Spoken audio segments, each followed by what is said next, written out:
एक महत्त्वाची बातमी आहे। कृषी मंत्री माणिकराव कोकाटेंचा ताफा अडवण्याचा प्रयत्न झाला।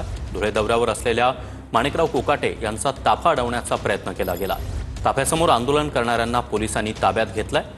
धुळ्यातील बाबळे गावामध्ये कोकाटेंच्या हस्ते पेट्रोल पंपाचं उद्घाटन होणार आहे आणि त्या कार्यक्रमाला जात असताना कोकाटे यांचा ताफा अडवण्याचा प्रयत्न झाला आणि आंदोलकांना आता पोलिसांनी ताब्यात घेतलेला आहे। सकाळपासूनच कोकाटे ज्या हॉटेलमध्ये थांबले होते त्या हॉटेल बाहेर शिवसेना, ठाकरे गट आणि पवारांच्या राष्ट्रवादीच्या कार्यकर्त्यांनी आंदोलन केलेलं होतं। पत्ते खेळत आणि पत्त्याचे हार समोर धरत कोकाटे यांना विरोध केला जात होता आणि आता कोकाटे ज्यावेळी कार्यक्रमासाठी निघाले त्यावेळी त्यांचा ताफा अडवण्याचा देखील प्रयत्न झाला। मात्र या आंदोलकांना पोलिसांनी ताब्यात घेतलाय। तर कोकाटेंचा ताफा अडवण्याचा प्रयत्न करणाऱ्या कार्यकर्त्यांना आता पोलिसांनी ताब्यात घेतलेला आहे। तर दुसरीकडे धुळ्यामध्ये कोकाटेंच्या हस्ते पेट्रोल पंपाचं उद्घाटन पार पडतं आहे।